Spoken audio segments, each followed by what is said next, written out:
Before breakfast reached the Vanderbilt dining room at Hyde Park, another decision had already arrived upstairs. A proposed menu sat on Mrs. Vanderbilt's tray. The chef had chosen the dishes. Mrs. Vanderbilt could approve them or ask for changes. That brief exchange placed skilled kitchen judgment at the start of the mansion's entire day. The menu was therefore more than a list of food. It was the first operating agreement of the morning. Once approved, it governed purchases, prep, assignments, and timing. A change on that page could alter the work of several people long before a guest lifted a fork. The mansion's owners set the standard, but the chef began by translating that standard into work the kitchen could actually perform. If you value careful history about the people who made great wealth function, subscribe to Dynasty and Dust. The National Park Service describes the Hyde Park chef as one of 3 departmental managers. The housekeeper directed one large sphere of work. The butler directed another. The chef supervised the kitchen, including 2 cooks and a kitchen maid. No surviving setup proves that the chef outranked the other managers in every matter. It shows something more precise. Food prep formed its own team because the task demanded continuous judgment and timing. That gap matters. The chef was an employee inside a household owned by someone else. The family could hire, dismiss, approve, and spend. Yet the owners did not supply culinary knowledge by itself. A menu had to match the household's demands. The number of diners, the available ingredients, the tools on hand, and the hours left before service. Control upstairs established what was wanted. Knowledge below stairs determined how it might be delivered. The setup was unequal, but it was also interdependent. Mrs. Vanderbilt did not surrender control when she considered the proposed menu. The chef did not become socially equal by proposing it. Each side held a different part of the decision. The employer could demand another choice. The kitchen still had to judge whether that choice could be purchased, prepared, and sent upstairs at the proper moment. This is the narrow form of power that the surviving records support. It was operational leverage. It grew wherever a household depended on skilled work that could not be learned, transferred, or replaced instantly. It did not make the cook sovereign. It made the cook difficult to ignore. To see why, leave the breakfast tray and go down into the service portion of the house. The surviving kitchen at Hyde Park contains a large French range. Period descriptions emphasize the heat produced around it. The range made possible the boiling, roasting, baking, and warming required by a wealthy household, but it also fixed much of the work in one demanding physical room. Meals could appear effortless upstairs because heat, fuel, time, and bodies were concentrated below. A range was a valuable tool, although it could not decide the order of the day. It could not inspect a delivery, judge a sauce, revise a menu, coordinate assistance, or know that one prep job had to begin early because another would occupy the same surface later. The iron supplied heat and working space. Workers converted both into dinner. The basement location added another layer. Food did not simply move from a pan to a plate. At large houses, the route could involve kitchen tables, warming tools, stairs, dumbwaiters, pantries, serving pieces, and several hands. Biltmore preserved an especially elaborate version of that chain. Its food rose from basement kitchens toward the butler's pantry and dining rooms through a combination of workers and machinery. Rooms separated different kinds of labor. Tools controlled where some tasks could occur. Doors, corridors, lifts, and stairs controlled how quickly the results could travel. Architecture helped conceal kitchen work from guests, but hidden work did not reduce the work. It added distance and handoffs. The kitchen maid stood near the beginning of this system. Period accounts assigned her the jobs that allowed cooking to start and continue. She made the fire, prepared basic breakfast items, washed dishes, carried food, cleaned refrigerators, and scrubbed the kitchen floor and stairs. These duties were less prestigious than the chef's menu decisions. They were also prerequisites for them. If the fire was late, heat was late. If utensils remained dirty, prep narrowed. If food and dishes did not move, the kitchen became crowded with its own output. The chef's specialized knowledge depended on a worker whose labor was often described as ordinary. Inside the kitchen, ordinary work created the terms under which expertise could operate. This prevents the story from becoming a tale of one commanding genius. The chef managed a team. That team formed a working chain of people, tasks, objects, and deadlines. The cooks beneath the chef carried substantial parts of prep. The kitchen maid maintained the material base. Suppliers and delivery workers brought ingredients. Floor maids, pantry staff, and footmen helped carry the result toward the diners. The chef's leverage rested partly on coordinating that chain. It also rested on the fact that every link had its own knowledge. A kitchen maid who understood the range, storage rooms, cleaning sequence, and household routine could not be replaced by a stranger without some loss of time. A cook familiar with the dishes and the chef's methods also carried local knowledge. The team was hierarchical, but dependency ran through it in more than one direction. Period household manuals help reconstruct the daily rhythm, though they describe prescribed practice rather than one schedule for every house. One such account expected the cook to begin around 6:00. The early start made sense because breakfast was only the first claim on the kitchen. Supplies had to be checked.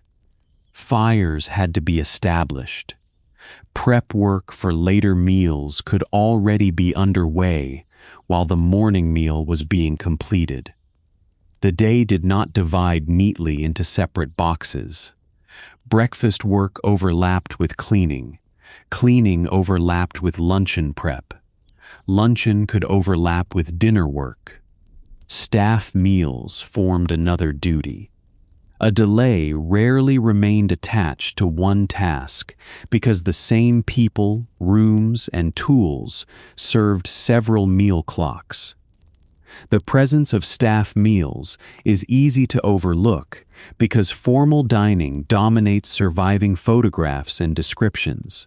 Yet a large household asked the kitchen to feed the people doing the household's work, as well as the family and its guests. These were different audiences, with different positions in the house, but both drew on the same team. The kitchen had to meet the visible standard upstairs, while maintaining the labor force below. That double duty complicated every simple picture of service. A cook could not devote the entire day to the final decorated course of a guest dinner. Other people needed breakfast, dinner, and supper at prescribed times. Kitchen workers themselves also had to eat while the work continued. The team carried its own needs inside the service it provided. The sequence also explains why a small morning failure could spread. Imagine no invented catastrophe, only the documented duties. If the fire took longer to establish, breakfast occupied the range later. If breakfast remained in prep, dishes returned later. If washing moved later, the clean tools needed for the next meal became available later. The problem traveled because one day's work was an unbroken queue. This is a model of work, not a claim that every mansion followed one identical clock. Household manuals offered ideals. Individual houses varied with size, season, guests, tools, and local custom. Their value lies in showing which duties contemporaries believed had to be coordinated. The manuals reveal a job built around overlapping claims on time. They also reveal how much was expected to remain unnoticed. Guests were not meant to study the moment when a pan became free or the reason a servant's meal had shifted. The ideal service concealed change. A swap, delay, or shortage had to be absorbed before it reached the dining room. Success, therefore, erased part of the evidence of difficulty. For the kitchen team, hidden work created its own standard. Work had to be completed, and the signs of strain had to remain below stairs. The demand was not merely to cook food. It was to preserve the look that the household's choices could be fulfilled in an orderly way. That look could make wealth seem self-executing.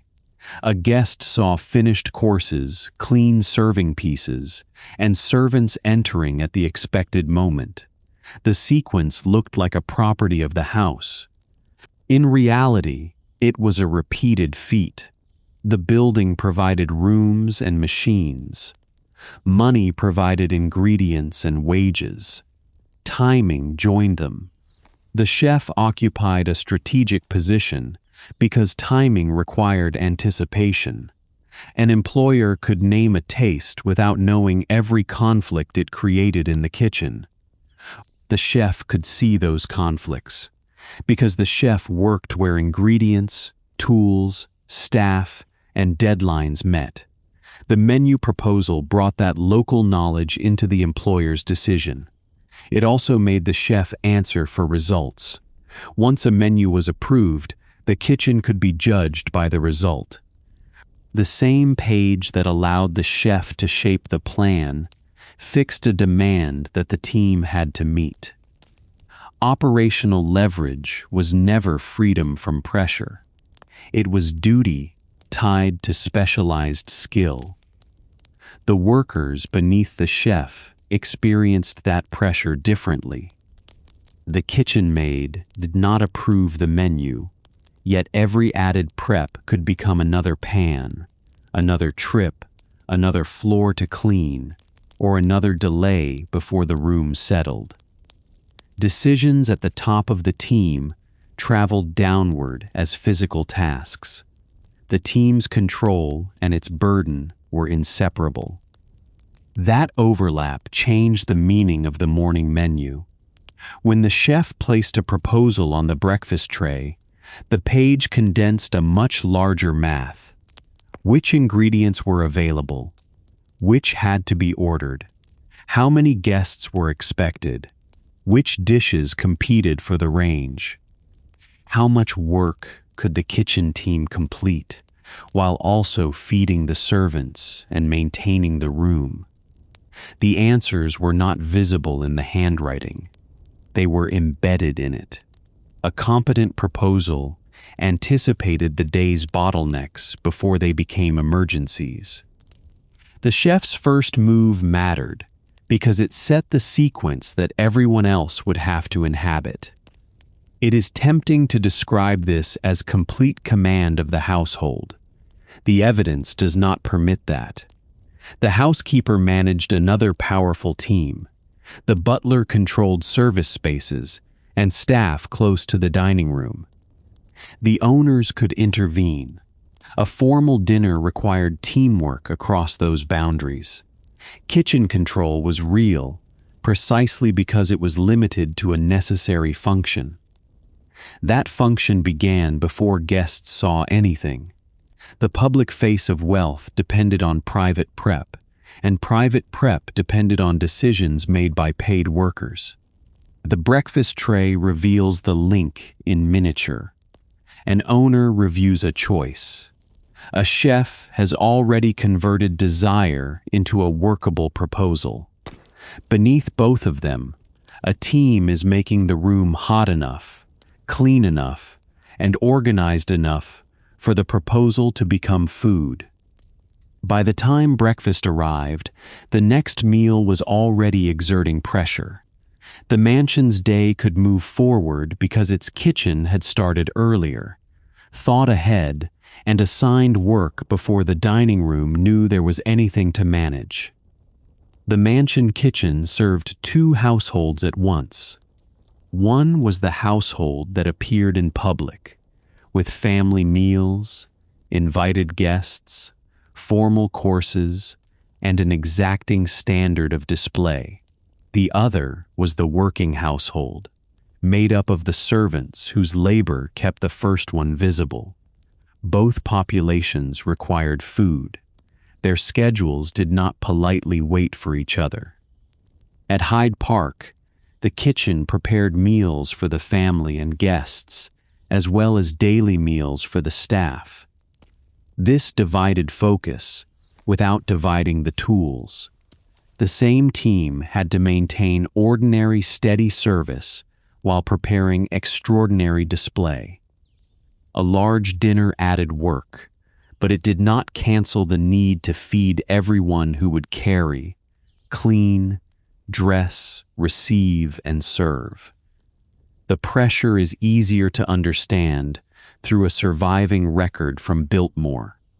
Cook Esther Anderson kept a menu book in 1904. It gives us dated evidence of what the kitchen sent out. A menu records finished choices in a calm hand. It cannot show every prep, fix, delay, or exchange required to produce them. Its silence is part of what makes it useful. The page is an output record. To read it as kitchen history, each item has to be opened backward. A dish requires ingredients. Ingredients require storage or delivery. Prep requires space, tools, and time. Several dishes require an order of work. Several courses require the kitchen to release food in sequence, while holding other items at the proper state. The menu therefore resembles the final line of a long math. It tells us what succeeded. It does not tell us every choice that made success possible. The names preserved in Biltmore's staff research help restore some of the people behind that math, but the document itself already proves that the kitchen was managing many moving parts across time. One documented Biltmore dinner served 18 guests through 7 courses. A single place setting involved 18 pieces, and some meals could demand as many as 40 pieces for each guest. Those numbers describe the table, though they also reveal the work approaching it. At 18 guests, 18 pieces per setting produces 324 individual objects before the meal's other serving tools is considered. At the upper figure of 40, the same guest count could place 720 pieces into the service problem. The kitchen did not wash or manage every dining room object alone, but its output had to meet that surrounding machinery at the correct pace. Every course created a deadline. The first could not leave so late that the room waited without explanation. The next could not arrive before diners and serving staff were ready. Hot food had to retain heat while traveling. Cold prep work had their own limits. A change in one course could press against the timing of the next because the same route and many of the same workers remained active. A 7-course dinner was therefore not 7 isolated acts of cooking. It was a set of overlapping prep work with different finishing points. While one course traveled upward, another could be receiving its final focus, and a later one might still be at an earlier stage. The kitchen's task was to keep these stages separate enough to control while bringing them together on one schedule. Space imposed limits. A work table occupied by one prep could not serve another at the same instant. A hot surface had finite room. Dishes awaiting washing could interfere with the return of clean tools. The solution was rarely more wealth in the middle of service. It was a plan made before the pressure peaked. Staffing imposed another limit. Adding a worker could help only if that person understood the assignment and could enter the sequence without creating confusion. A specialist brought useful skill, though even a specialist needed to know the local setup. Where were supplies kept? Which route was clear? Who had control over the next decision? The answers belonged to the household as much as to the craft. This local knowledge explains why the established team mattered. It was accumulated through repeated meals. Workers learned the range's behavior, the employer's tastes, the strengths of colleagues, and the time required for particular routes. None of that made errors impossible. It made routine possible. Routine is easily mistaken for simplicity. Daily cycle can look automatic from the outside because decisions disappear into habit. Inside the kitchen, habit was stored know-how. It allowed a worker to recognize what needed focus without reopening every question from the beginning. The number of courses also multiplied the distinct stages of readiness.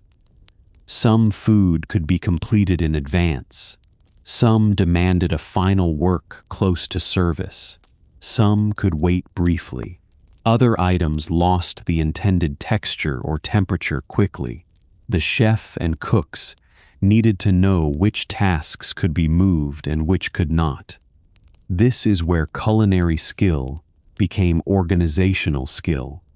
Knowing a recipe was only part of the job. The kitchen had to stage several recipes within one room, one set of fires, one hierarchy, and one service clock. The cook, who understood those links, could protect the sequence. A person unfamiliar with them might complete individual tasks and still disturb the dinner. The route from prep to guest extended the sequence beyond the kitchen door. At Biltmore, food moved from basement kitchens toward upper rooms through service spaces that included dumbwaiters and the butler's pantry. Floor maids and other staff participated in the chain. Warming tools helped manage the interval between kitchen and table. The electric dumbwaiter at Biltmore was rated to carry 250 pounds and travel at 100 feet per minute. Those figures sound like a triumph of modern household technology. They are impressive, but they describe room and speed rather than judgment. The machine could lift a load. It could not decide when the load was ready, whether a plate should wait, or how the next course should be coordinated with diners upstairs. Someone had to load it. Someone had to receive it. Someone had to know where the food belonged and whether it had arrived in the expected state. The dumbwaiter shortened vertical travel, while creating another timed handoff. Machinery reduced one form of effort and made reliable timing even more valuable. The butler's pantry formed another boundary. Kitchen work crossed into dining room service there. Duty did not pass cleanly from one powerful servant to another through a single command. It moved through plates, messages, timing, and mutual demands. The chef's team could prepare perfectly and still depend on the next team to preserve the result. The butler faced the same need in reverse. Service upstairs could be disciplined, polished, and ready, yet it could not present a course that had not arrived. Each team controlled a necessary section of the show. Neither could complete the dinner alone. Messages mattered along this boundary. A change in the dining room could reach the pantry and then the kitchen. A delay below could require change above. The historical sources do not preserve every exchange, and no dialogue needs to be invented. The physical route itself establishes that facts had to travel with or ahead of the food. Those facts could concern amount, timing, or an unexpected request. Each message entered an existing queue of work. The experienced manager had to decide what could shift, which task had priority, and whether the approved plan remained feasible. These were ordinary decisions, only in the sense that they occurred repeatedly. Repeating them each day gave them cost. A household could afford many ingredients and still suffer waste if ordering, storage, and prep were poorly coordinated. It could own fast machinery and still send food at the wrong moment. It could employ many servants and still create delay if their duties were confused. The kitchen converted resources into a timed result. This shared need helps explain why simple rank charts are incomplete. A housekeeper, butler, and chef might each supervise different work. The meaning of their control changed with the task. During formal dinner service, the route between the range and the dining room linked their teams in real time. Power emerged from control over a necessary stage. The kitchen stage began with supplies. Period accounts expected the cook or chef to inspect what came into the house, consider quality, and plan ahead. Ingredients were not interchangeable pieces of inventory. Their state affected what could be made and how quickly. A shortage discovered late narrowed choices that had already been approved upstairs. It continued through prep. Assistants had to understand assignments and sequence. A pastry cook occupied a different specialty from a general cook. A kitchen maid maintained surfaces, dishes, and movement. The chain was stronger when each person knew the local routine, and weaker when one absence forced unfamiliar work onto someone else. It ended only when the food entered another team. Even then, the kitchen remained answerable for what had been sent. A course returned, a request changed, or a delay upstairs could affect work still in progress below. The service route carried facts in both directions. The menu book hides these exchanges because it preserves the plan and result, not the entire operating conversation. That does not make the missing labor imaginary. The documented rooms, machines, staff roles, and meal requirements show the system around the page. The book becomes more informative when its limits are respected. Esther Anderson's connection to the menu record gives the system a human anchor. It does not permit us to assign every dish to her hands or reconstruct her private thoughts. Biltmore employed several kitchen specialists across different years and roles. Anderson's book establishes participation and output. It also makes the absence of a full personal account impossible to ignore. The archive often preserves elite meals more clearly than the workers' know-how of producing them. Menus survive because households valued the record of hosting. Room plans survive because buildings endure. Payrolls and staff lists survive unevenly. The kitchen can therefore appear as a set of dishes and spaces unless the records are read together. This gap also affects whose skill is remembered. The named chef may stand out because a managerial role attracted notice.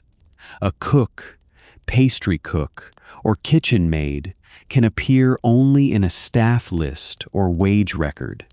Yet the many moving parts of the dinner makes clear that managerial knowledge did not replace manual work. It organized work that remained physical, repetitive, and distributed. When a course reached the table, several people could claim part of its success, though social credit remained concentrated upstairs. The hosts had chosen to entertain. The chef had shaped and directed the menu. Cooks had prepared it. Kitchen maids had sustained the room. Pantry and dining room staff had moved and presented it. The finished plate concealed this division of labor by gathering it into one object. Read together, they describe a coordinated process. The menu sets the intended result. The room determines where work can occur. The range supplies controlled heat. Staff roles distribute tasks. The dumbwaiter changes the route. The pantry manages a handoff. The dining room receives a show whose difficult moments have been kept out of sight. Formal service made this hidden work especially important. A dinner could display plenty only if the labor behind it appeared orderly. Guests were meant to encounter courses, not bottlenecks. The better the system worked, the easier it was to mistake the final ease for an automatic effect of money. Money had purchased the food, rooms, tools, and wages. It had not combined them. That required people who understood the sequence well enough to make hundreds of separate objects and actions converge on a few controlled moments upstairs. The chef's place in the service chain began before food entered the kitchen. Menu planning connected household taste to the market. A proposed dinner assumed that suitable ingredients could be found, purchased, stored, and prepared within the time available. The person drafting the menu therefore influenced the work of suppliers as well as assistants. At Hyde Park, the breakfast tray proposal made that sway visible. The chef did not simply receive an order to cook. The chef proposed the day's choices for approval. The setup gave the employer the final decision, while acknowledging that a workable menu began with professional judgment. A period writer, Mary Elizabeth Carter, described the chef in A Millionaire Household as controlling the kitchen domain and planning elaborate menus ahead of time. Her 1903 book was prescriptive and reflected the assumptions of its class. It cannot stand for every household. It does show what at least one contemporary writer believed an ambitious household required from a chef. Carter's example of a dinner for 24 covers included the hiring of another skilled cook. The number of diners changed the labor math. More hands were useful because the menu had crossed a threshold that the usual setup could not meet comfortably. The kitchen's usable capacity depended on skill as well as headcount. Hiring an additional cook for one dinner also reveals that the team's limits were understood in advance. The household did not wait for service to fail before admitting that the workload had grown. Someone had to estimate the work, recognize the gap, and find a person capable of filling it. This was expertise expressed as planning. The chef's sway followed from knowing where the limits were. An owner could expand the budget. The chef could say what expansion meant in ingredients, personnel, prep, and time. Purchasing increased that sway. Carter warned readers about vendor commissions and the chef's link with suppliers. Her concern should be handled carefully. It establishes that a period household writer believed chefs could sway buying, and that this sway might create conflicts of interest. It does not prove that every chef accepted commissions or manipulated an employer. The warning is still revealing. Anxiety gathers around places where judgment exists.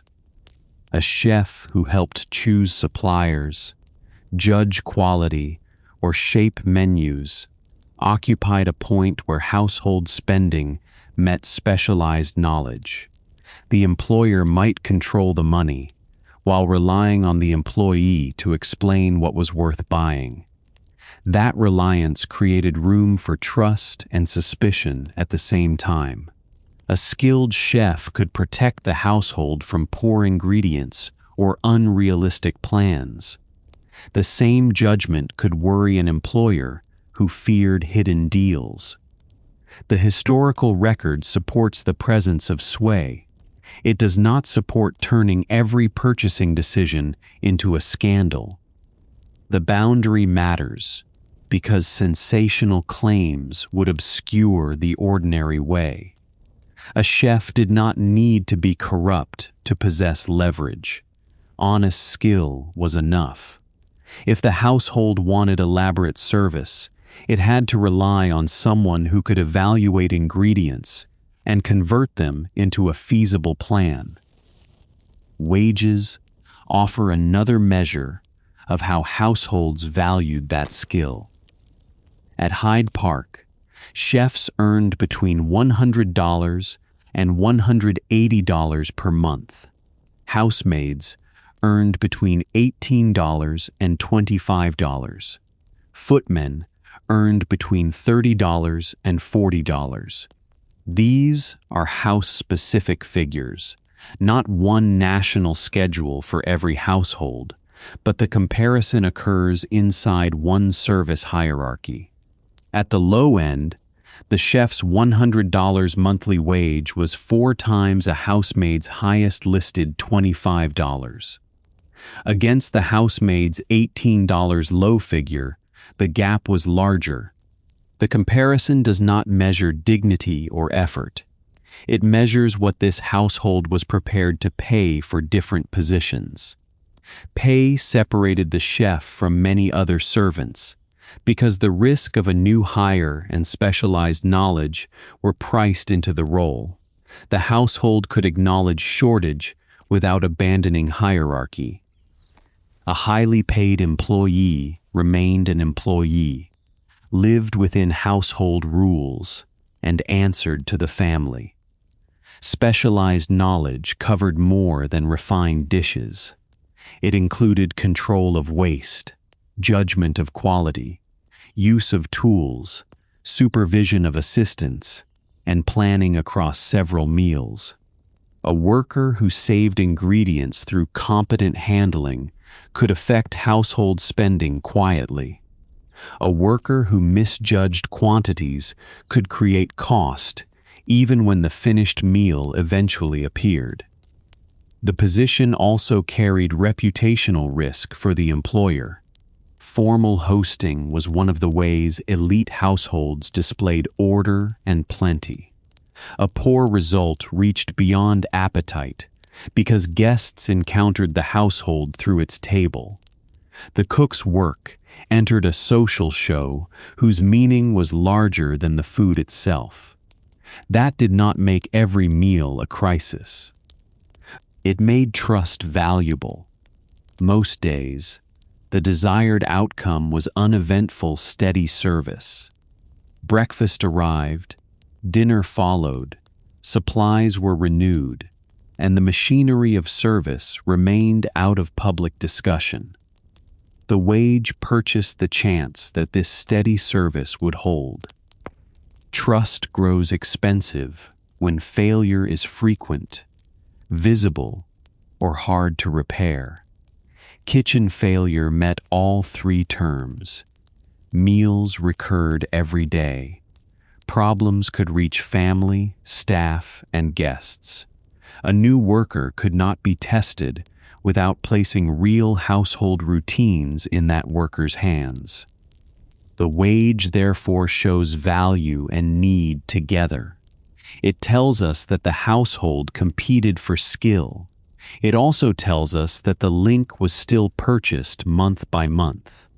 Money could attract a cook, but the continuing bargain had to remain acceptable enough for the cook to stay.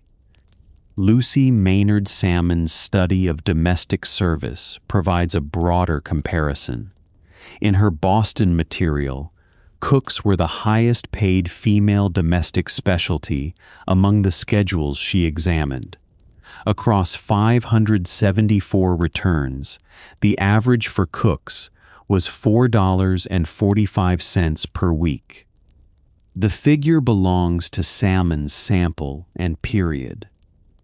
It should not be projected onto every city, race, household, or type of cook. Its value lies in the pattern it supports. Culinary labor commanded a premium beyond the walls of one Vanderbilt property. Salmon's other averages help locate that premium. Different domestic specialties received different weekly amounts, and cooking stood at the top of the female schedule she reported. Employers were attaching more money to work that demanded recognized skill and carried immediate costs for household routine. The premium did not mean that cooks had won social equality.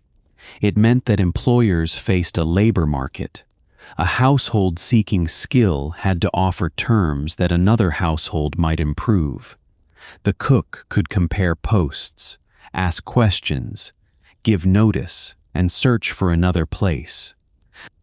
Letters mattered in this market because employers wanted proof of conduct and ability before opening the household to a stranger.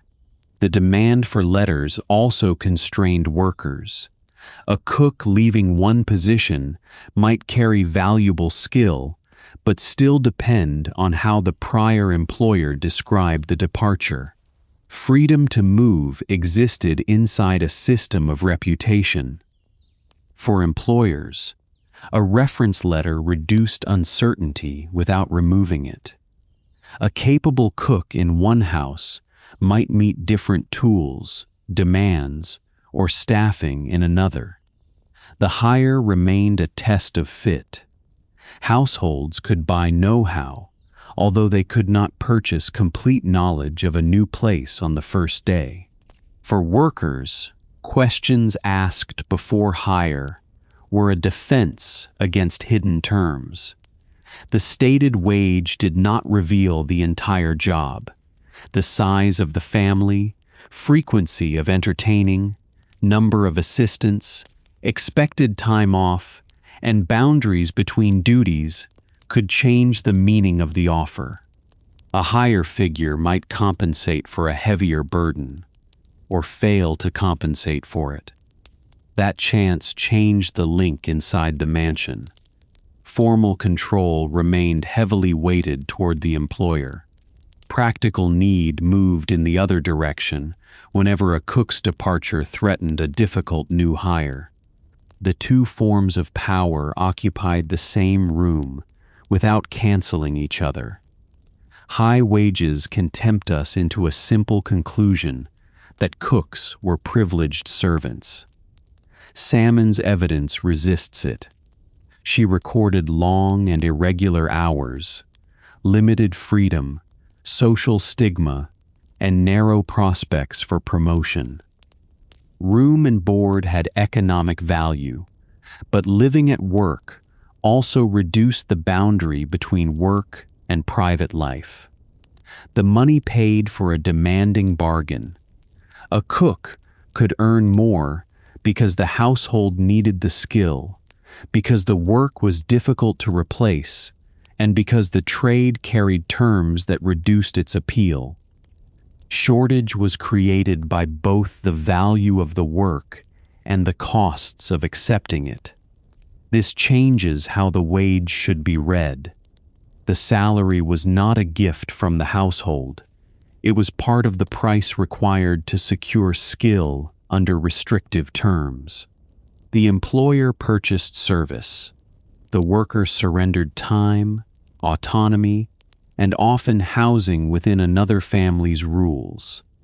The exchange could remain worthwhile for both sides without becoming equal. A cook might prefer the wage and board to available alternatives. An employer might consider the salary necessary for reliable hosting. Each decision was made within a class structure that distributed choices unevenly. Skill, nevertheless, enlarged the cook's available choices. A worker whose abilities were recognized could seek another household. The chef who managed menus, suppliers, assistants, and service timing carried know-how that competing employers might want. That freedom to move placed a limit on how completely one household could treat the position as interchangeable. The limit was practical rather than ceremonial. The cook did not need a public title. The evidence lies in pay, duty, and the difficulty of replacing a cook. A household paid more because a failed hire could disturb meals every day, not only on grand occasions. The daily cycle magnified the risk. A specialist who prepared one rare event could be hired for the occasion. A resident cook participated in breakfast, luncheon, dinner, staff meals, purchasing, cleaning plans, and the accumulated tastes of the house. A new hire meant transferring an operating system that existed partly in memory. Much of that memory was procedural. Which supplier delivered reliably? How quickly did the range respond? Which assistant could be trusted with a particular prep job? When did the pantry need a course in order to keep service smooth? These questions rarely appeared on a menu, yet their answers shaped whether the menu could be delivered. Some knowledge belonged to taste. Households developed tastes about seasoning, order, variety, and display. An experienced cook learned them through approval and correction. A new cook could possess excellent general skill and still require time to discover what this employer considered right. Some knowledge lived in working relationships.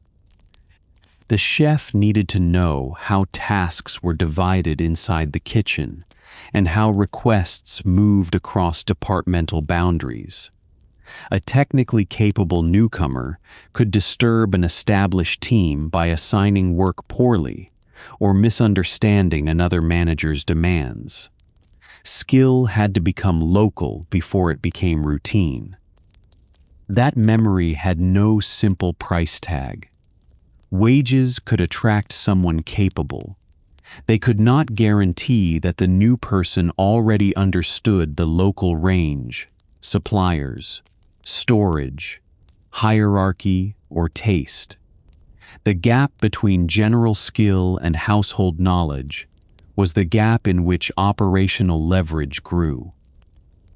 Money measured the household's need, but it could not erase time. A new cook still had to enter the sequence, learn its people and tools, and make hundreds of small decisions under a demand for steady service. The higher salary recognized the value of the role. The first difficult weeks after a hire revealed why the role was valuable. The wage premium explained why employers valued skilled cooks. It did not explain why good cooks could still be difficult to keep. For that, the work bargain has to be examined from the worker's side. Period writers who studied or managed domestic service repeatedly returned to terms as well as pay. Clear duties mattered. Rest mattered. Privacy mattered. Fair sharing of work mattered. These were not sentimental additions to work. They affected whether a capable person accepted a place, remained in it, or began looking elsewhere. Live-in service bundled work and housing together. Room and board reduced some personal expenses, but the setup also placed the worker inside the employer's property. The kitchen's schedule could reach into the hours that would otherwise belong to private life. The physical distance between workroom and bedroom did not create freedom. A preserved Boston house offers one measured example. The route between the kitchen and servants' bedrooms required 94 steps. This was not a millionaire estate, and the figure should not be turned into a rule for every house. It gives physical scale to a common setup in which servants slept far from the principal rooms and still had to cross the house to reach rest. Those 94 steps were part of the job's geography. They came after standing, lifting, carrying, cleaning, and moving through the service day. The supplied bedroom solved the question of shelter. It did not solve the question of separation from work. Architecture reinforced status by placing labor and privacy in different zones. Servants' routes allowed the household to function while limiting their presence in formal spaces. The same setup that concealed work from guests lengthened the worker's movement. A corridor could be discreet upstairs and burdensome below. For a cook, irregular hours made this geography more important. Meals occurred at fixed demands, while prep and cleaning stretched around them. Entertaining could extend the day. A late dinner did not remove the need for another morning fire. The household experienced a sequence of meals. The worker experienced the time between them as well. Salmon emphasized the trade's limited freedom. A domestic employee lived under rules set within a private household, where the employer's control reached beyond a factory shift or shop counter. The link could be personally close in some respects and sharply hierarchical in others. Local knowledge did not guarantee control over time. Social stigma added another cost. Domestic service could be treated as dependent work even when it required skill. A cook might earn more than workers in other female household roles and still face a trade associated with servitude. Pay and status moved on different tracks. Promotion was also limited. A worker could become more competent, secure a better post, or rise within domestic service. The available ladder remained confined by the structure of the trade. Excellence could increase wages without opening a new profession or granting the freedom that other forms of work appeared to promise. For kitchen workers, advancement could also change duty faster than freedom. A cook trusted with more difficult prep work might become more valuable to the household while remaining subject to the same residential rules.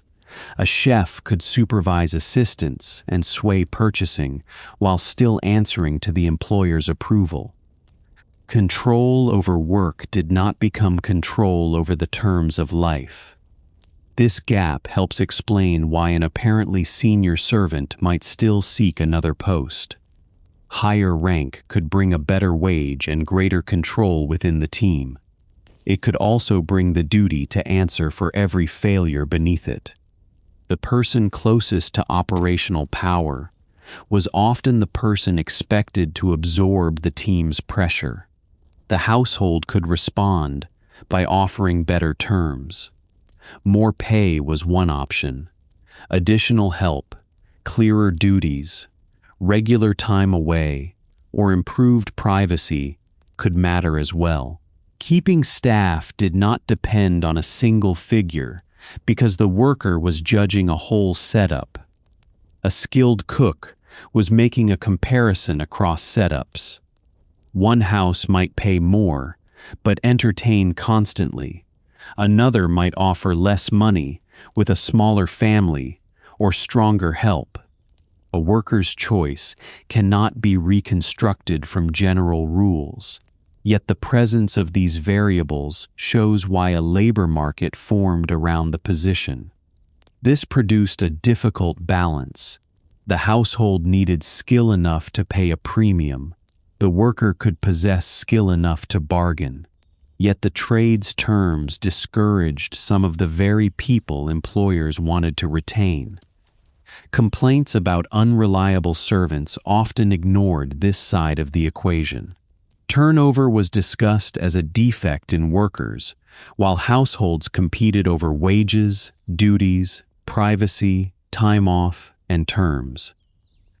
A cook's willingness to leave was interpreted as instability even when departure was the clearest available response to an unsatisfactory bargain.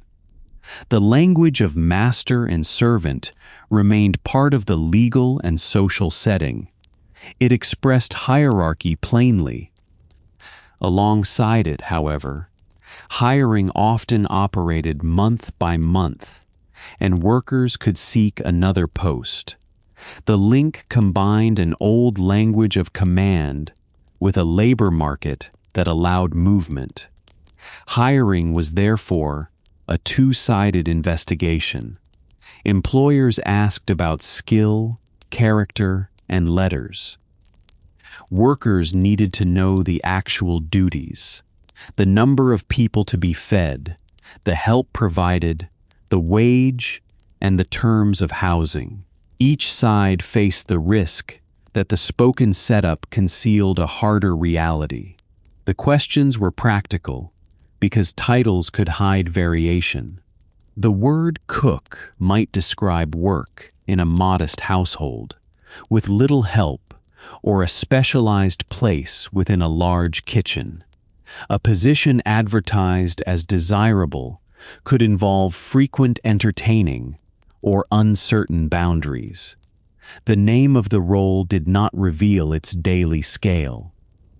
Likewise, the grandeur of a house did not settle whether it offered a better post. More wealth could provide improved tools and additional servants. It could also raise the standard, expand the menu, and increase the number of guests. Comfort and pressure could grow together. The employer also had to look beyond the title.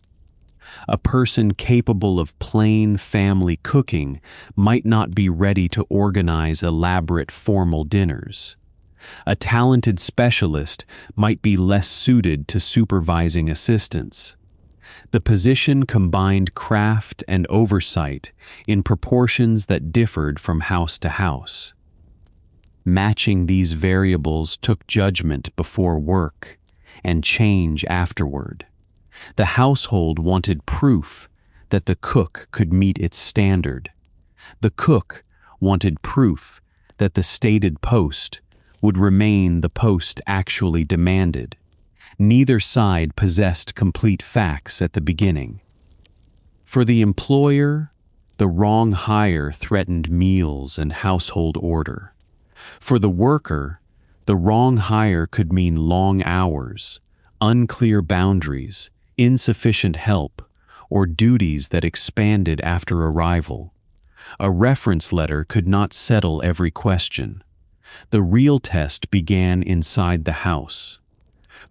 The first weeks of a new hire carried unusual pressure. A new cook had to demonstrate general skill while learning local systems. The household wanted steady service. The worker needed facts.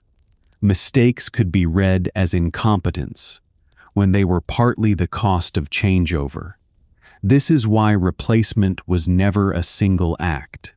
Finding a person, verifying letters, agreeing on terms, learning the house, and stabilizing the team were separate stages.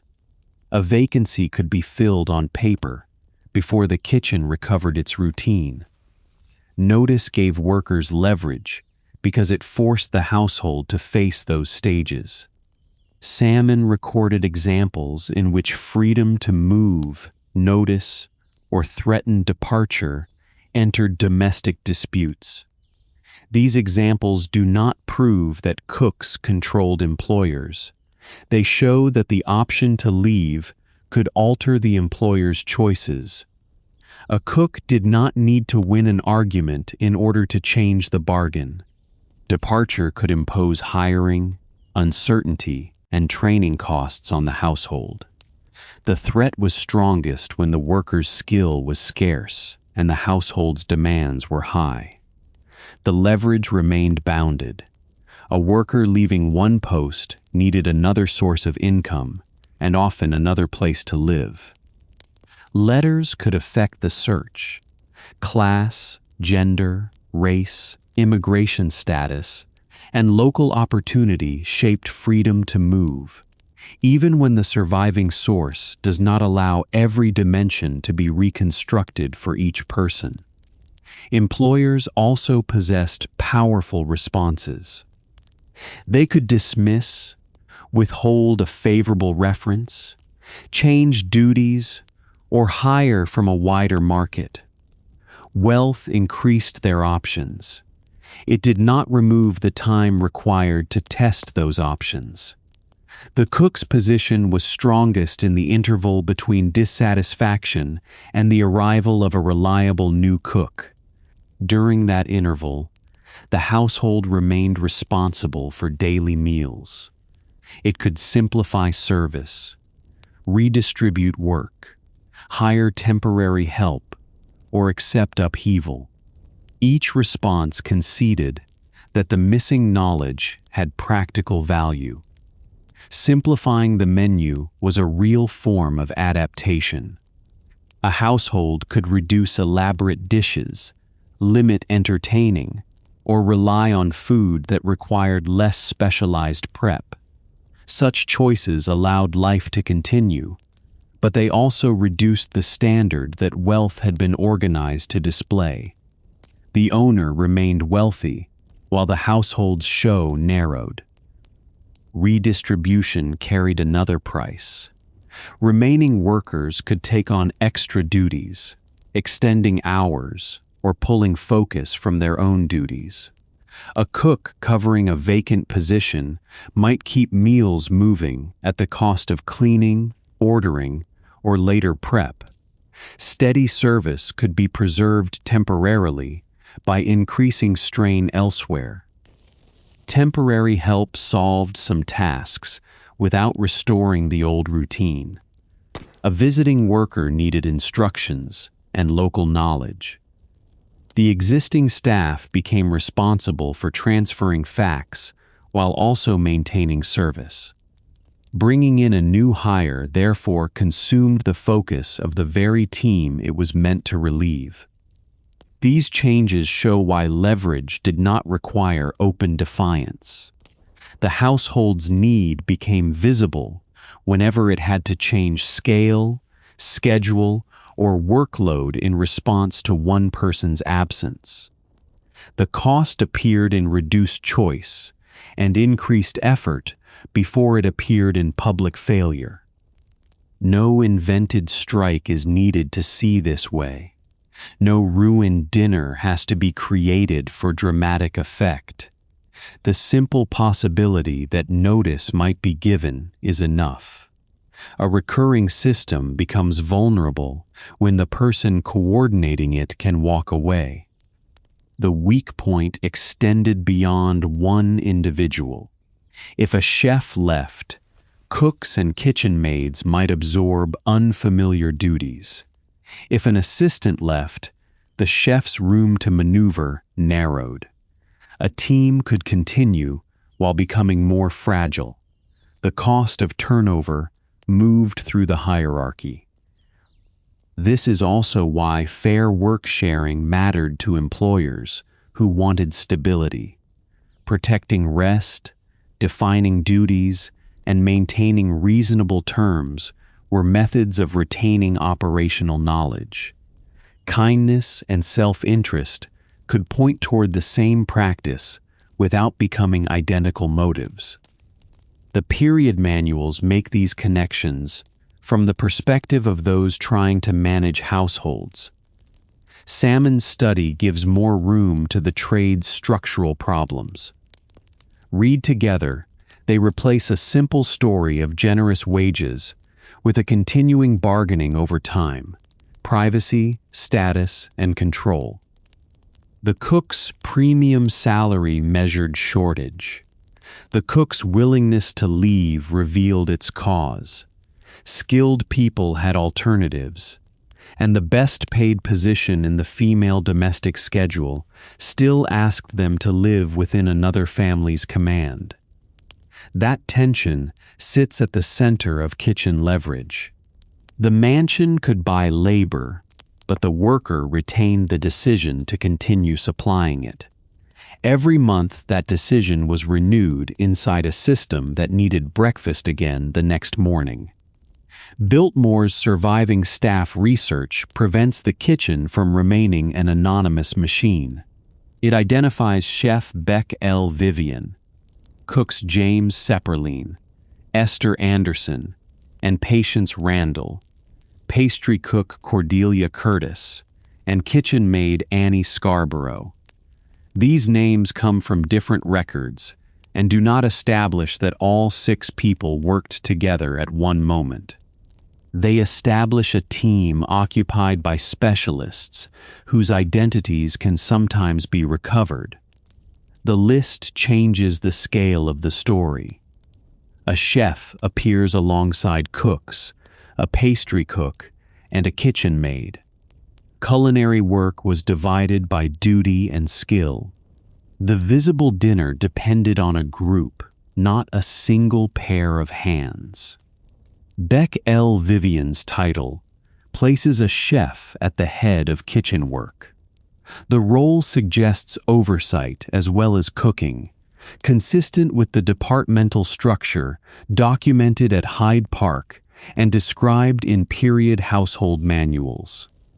The name turns that role from an abstract office into a position held by a person, while the surviving public evidence still limits how much can be said about Vivian's individual know-how.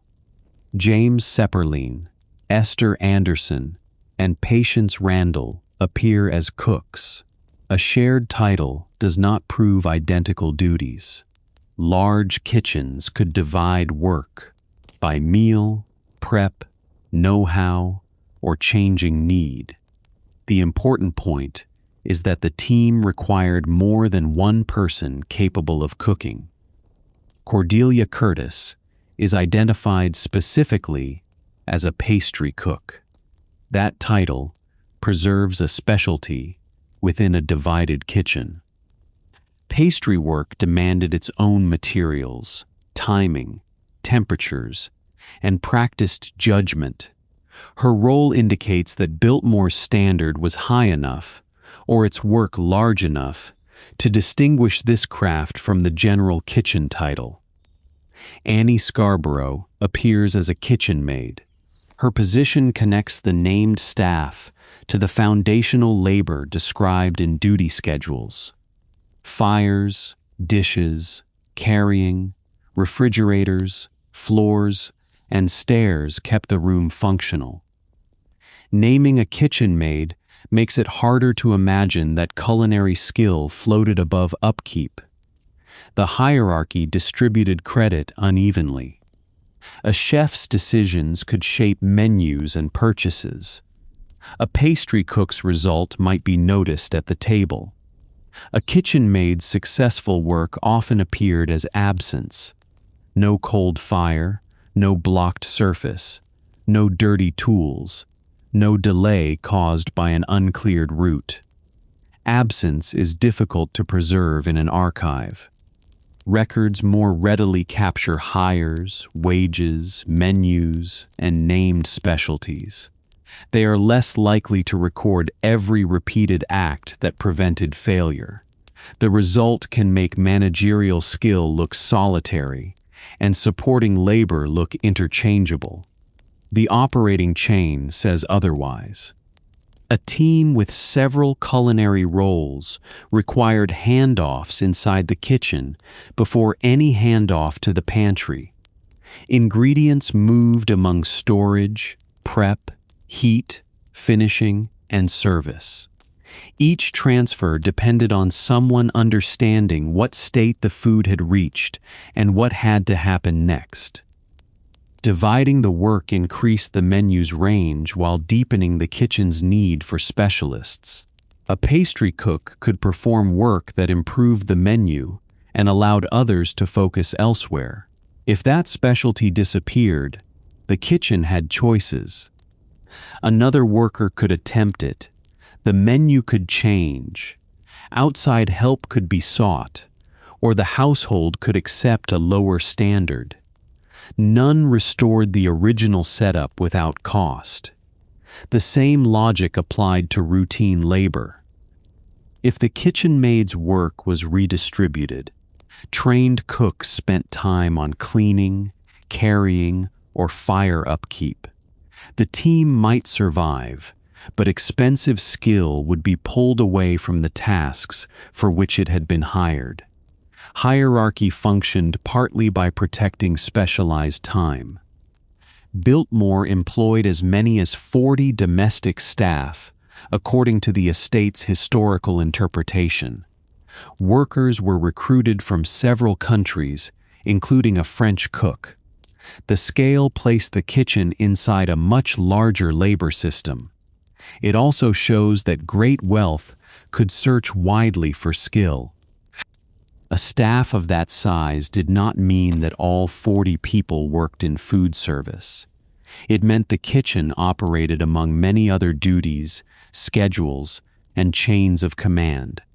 Bedrooms had to be maintained, clothing cared for, guests received, rooms cleaned, messages carried, and meals served. The kitchen's work entered almost every part of that larger setup through the need to feed family, visitors, and staff. Scale increased the number of links the team had to manage. The chef might answer upward to an employer, while coordinating downward with cooks and a kitchen maid. Food moved outward toward pantry and dining room staff. Supplies arrived from vendors. Staff meals connected the kitchen to every team whose workers came to eat. These connections made facts valuable. A change in guest numbers affected quantities. A change in service time affected prep. A shortage affected the menu. A staffing absence affected assignments. The larger the household, the more likely a local change would travel into another team. A clear system was the answer to these many moving parts. Titles marked duty, rooms separated tasks, schedules established demands. Tools accelerated certain movements. None of these controls removed the need for judgment, because actual terms still varied from day to day. The cook's knowledge was therefore both culinary and institutional. Skill with food allowed the worker to prepare the meal. Knowledge of the house allowed that skill to fit the system. One without the other could produce excellent work at the wrong time. in the wrong amount, or without the support needed to reach the table. International hiring expands the employer's options, but it does not make skill instantly available. Travel, references, hiring, adjustment, and clear speech still take time. A worker arriving from another country brought know-how while entering an unfamiliar house. The household gained a specialist and began another process of local learning. The mention of a French cook also needs restraint. It does not prove that every elite cook was French, that French identity guaranteed skill, or that all fine house cooking followed one national model. It reveals the prestige and labor reach associated with certain culinary hires in this particular setting. Names can invite biography where evidence remains thin. Esther Anderson's menu book offers a rare link between a named cook and documented output. Even there, the record does not reveal her private thoughts or establish that she personally prepared every item. The book is strongest when used for what it preserves: dated menus connected to a kitchen worker. Patience Randall and James Sepperline likewise deserve neither made-up detail nor disappearance. A title in an archive may be the surviving edge of a much larger working life. The responsible approach is to state the role, connect it to the documented system, and leave unknown experiences unknown. That restraint does not make the names decorative. They correct the assumption that a mansion kitchen was an impersonal backdrop. People entered, learned, worked, moved on, and were replaced. The team existed through a succession of individual hires. Succession mattered because knowledge had to cross between people. A departing cook could leave recipes, routines, or verbal instruction, but the evidence does not show exactly how every handover occurred. What can be said is that a new worker inherited tools, colleagues, demands, and a schedule already in motion. The kitchen did not pause while one name replaced another. Breakfast and dinner continued to approach. The new person learned inside a live system. That overlap made experienced colleagues valuable because they carried parts of the routine that records could not capture fully. The named staff also reveal different forms of leverage. The chef could shape planning. A cook could withhold scarce prep skill by leaving. A pastry cook controlled a specialty that affected the menu's range. A kitchen maid sustained the physical base of the work. Their bargaining positions were unequal, but the team depended on each type of labor. Operational leverage, therefore, moved along a ladder. It was strongest where skill was scarce and new hires took time. Yet even low-status work could create immediate difficulty when absent. The household hierarchy assigned rank. The work sequence assigned necessity. The gap can be tested by removing a role from the sequence without inventing a historical incident. Remove the pastry cook, and the dessert program must be reassigned, reduced, or purchased elsewhere. Remove a general cook, and the remaining prep load grows.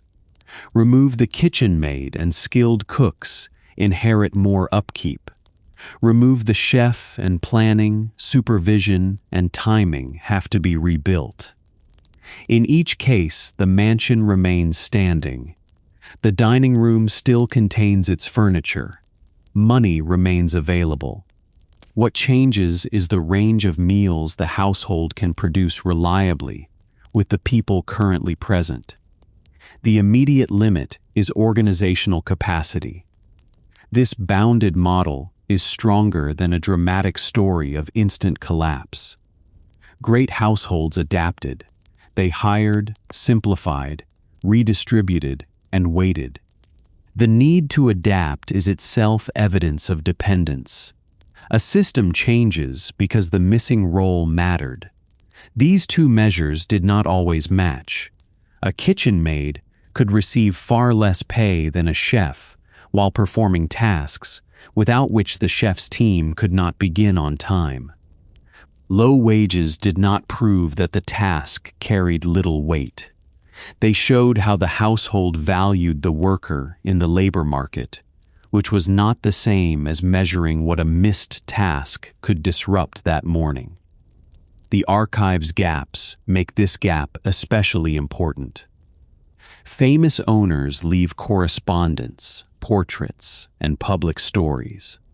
Domestic workers often survive as names in lists, books, payrolls, or later institutional research. If only narrative plenty determines weight, the owner will always appear to have acted alone. Material evidence offers a fix. The rooms were built for divided labor. The menus required divided labor. The staff titles name divided labor. The machines connected divisions of labor. Even when a worker's personal account is missing, the system preserves evidence that someone had to perform the role. At Newport, current research at the Elms identifies another cook, Grace Rhodes, within a history that also includes immigrant work and labor disputes. The public summary does not provide a complete dossier, so it cannot support a detailed reconstruction of her choices. It does carry the kitchen question, beyond the Vanderbilt properties. Rhodes's name places another individual at the meeting point of wealth and service. The surrounding research suggests that labor relations belonged inside mansion history rather than outside it. Elite architecture, immigrant labor, household status, and work conflict occupied the same property. The evidence from Biltmore and the Elms remains uneven, but the pattern is clear enough to be useful. Great houses required culinary teams. Those teams contained identifiable workers with different specialties. Their records survive in fragments, while the scale and setup of their work can be reconstructed from multiple kinds of evidence. The named kitchen is therefore both fuller and less complete than a simple staff list suggests. Fuller, because the people behind the meal are no longer entirely anonymous. Less complete, because each recovered name exposes how much of the working life around it is still missing. The menu book gives Esther Anderson a second kind of presence. Her name is attached to a record created within the work, rather than only to an employer's list. That gap does not supply a private voice, but it connects a worker to an object that passed through her own professional world. For other staff, the surviving title may be the main anchor. A title can still carry evidence when interpreted carefully. Pastry cook identifies a specialty. Kitchen maid identifies a set of foundational duties. Chef identifies managerial duty. The archive may be thin about the person while remaining informative about the structure around the person. That archival gap becomes part of the episode's central question. The kitchen's output was preserved because it served wealth. The kitchen workers were preserved when a payroll, menu book, tour, or research project happened to carry their names forward. Their operational weight was daily. Their documentary survival was uncertain. The records do not document one moment when every cook resigned and an entire mansion stopped. Turning that absence into a dramatic disaster would exceed the evidence. The kitchen's weak point can be shown more responsibly by examining the documented sequence and asking what each coordinating function protected. Begin with the menu. At Hyde Park, the chef proposed daily choices for approval. Remove that function, and the employer still possesses taste, money, and control. What is missing is the person who routinely translates taste into a plan fitted to ingredients, tools, staff, and time. Someone else can attempt the task. The household might ask another cook, a temporary chef, the housekeeper, or the employer. Each swap changes the facts available at the decision point. The new hire may know food well and still know less about this kitchen. The first likely cost is reduced choice. A cautious new hire can select familiar dishes, simplify prep, or avoid items that demand uncertain timing. The mansion remains fed. Its range of confident hosting narrows, while local knowledge is rebuilt. Next, consider supplies. A menu assumes that ingredients can be obtained in suitable amount and state. A chef familiar with vendors knows whom to ask, what to inspect, and how one shortage might be answered by another choice. Without that local knowledge, purchasing becomes slower or riskier. Money helps. An employer can pay for quality, send additional orders, or seek new suppliers. Yet spending after a problem is discovered does not restore the hours already lost. An ingredient delivered too late remains too late for a prep that had to begin earlier. Then comes the range. The surviving French range at Hyde Park represents capacity, but every tool has an operating character. A new worker needs to understand heat, space, and sequence in that particular room. General culinary skill shortens the learning process. It does not erase it. If the range is used inefficiently, one task can occupy heat needed by another. If prep begins in the wrong order, a dish that could have waited may block one that cannot. These are ordinary process risks derived from the documented work, not a claim that a named dinner failed. Assistants form the next layer. A chef familiar with 2 cooks and a kitchen maid knows how duties have been distributed. A newcomer has to learn who can perform which task, how instructions are understood, and where supervision is most needed. Assigning everything personally is impossible in a large service day. This is why a kitchen team carried institutional memory. The assistants could preserve routine during a managerial change because they knew parts of the old setup. At the same time, asking them to teach, cover, and continue increased their burden. Recovery depended on the knowledge remaining in the team. The effect of an absence depended on which knowledge was lost. A missing general cook reduced the team's room for prep. A missing pastry specialist narrowed the dishes that could be attempted confidently. A missing kitchen maid transferred upkeep into the schedules of workers already assigned to cooking. A missing chef left questions of planning and supervision without their usual owner. These losses were different, so one solution could not answer all of them. Hiring another pair of hands might help with volume, but fail to restore a specialty. Promoting an experienced cook might protect local knowledge while creating a vacancy lower in the chain. Bringing in a specialist might restore technique while leaving supervision unsettled. The household, therefore, had to diagnose the missing function before replacing the title. This is a familiar oversight problem in modern language. but the historical evidence gives it a concrete domestic form. The next meal forced the diagnosis to occur quickly.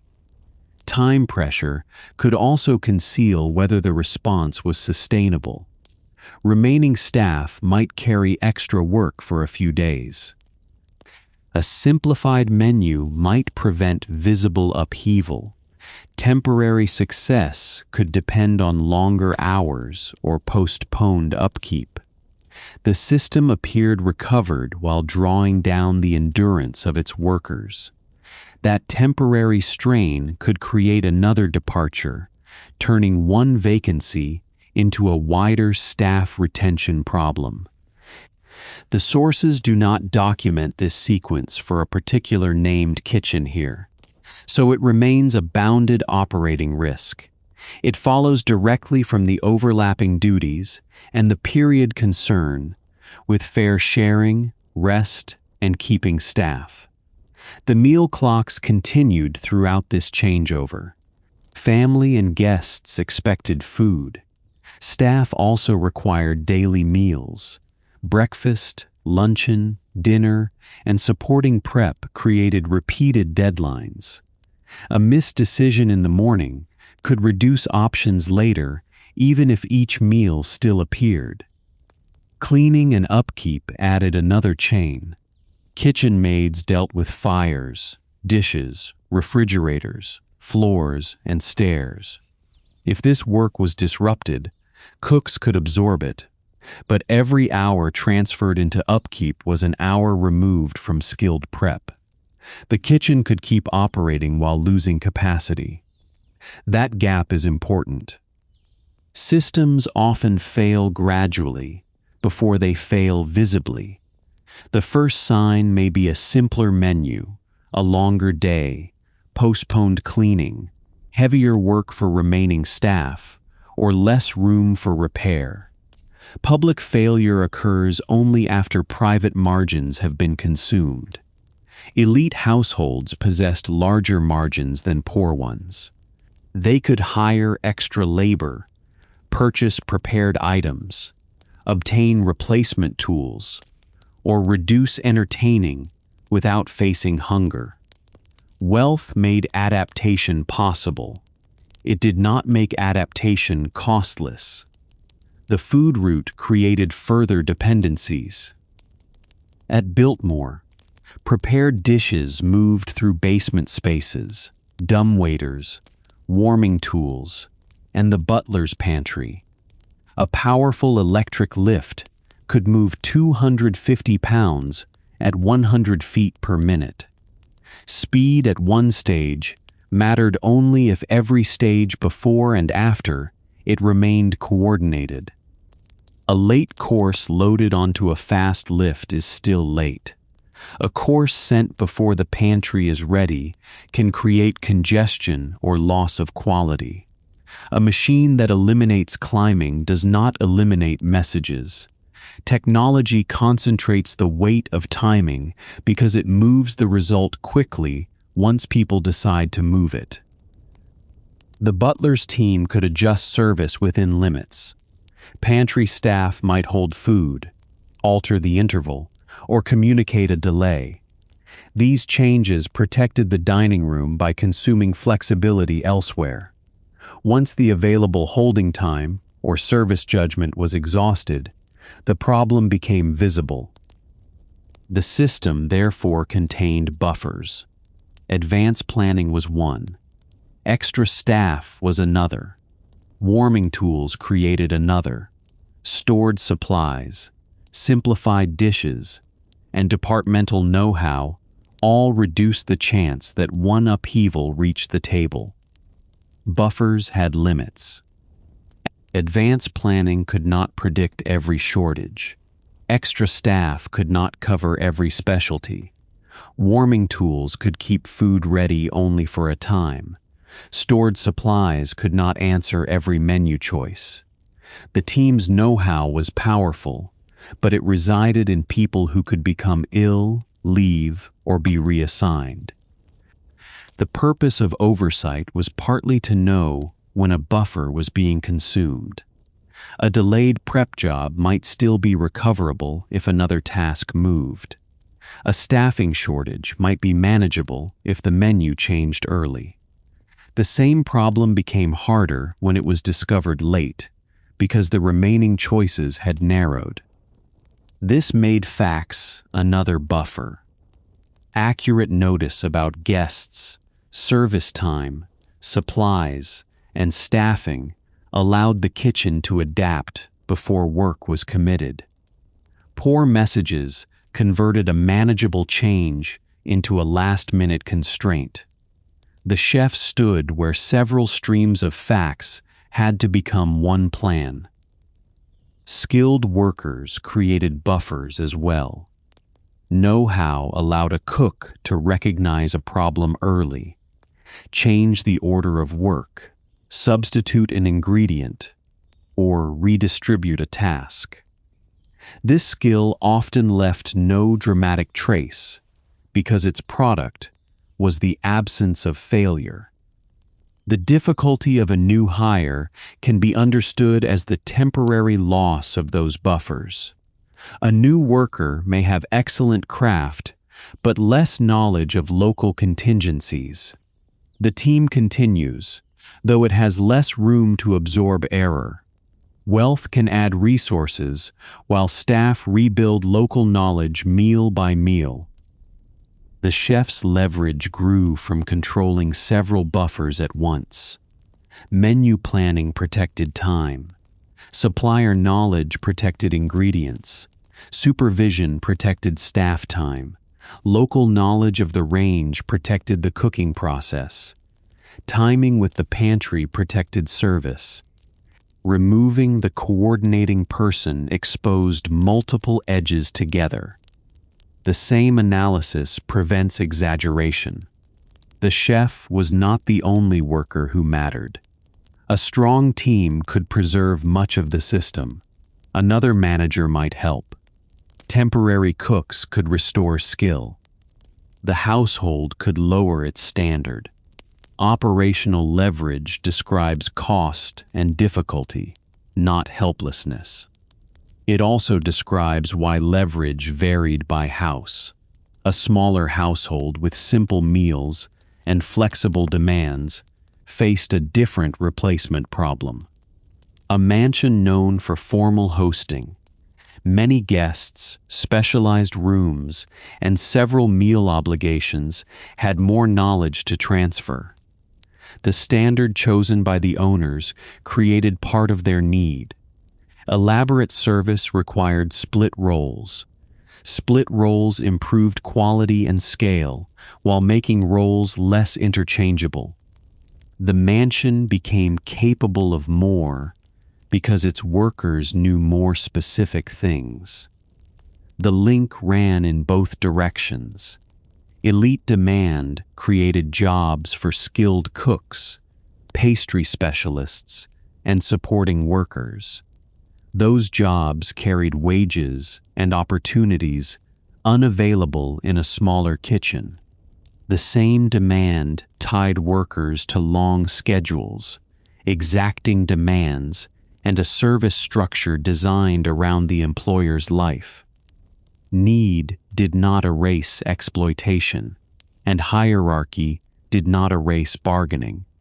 The household and the worker could need each other in different ways.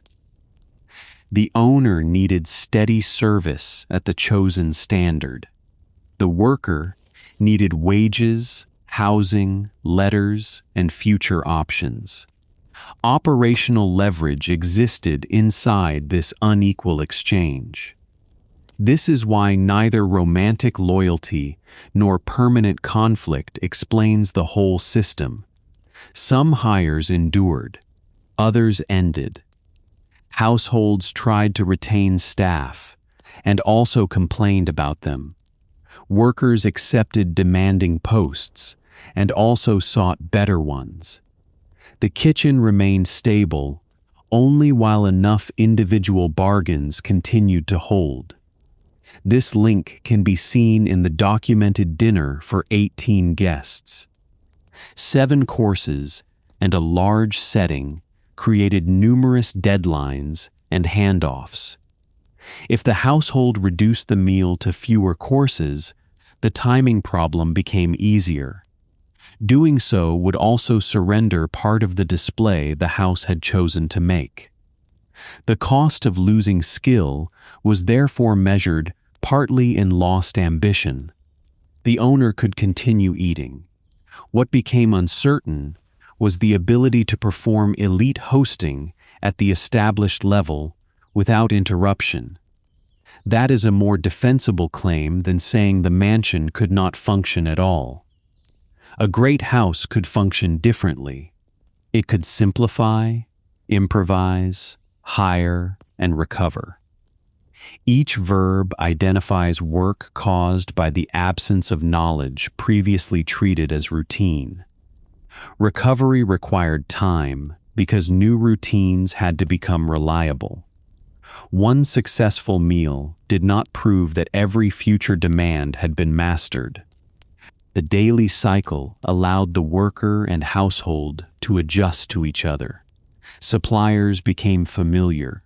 The tool's behavior became predictable. Assistants learned demands. Approval taught taste.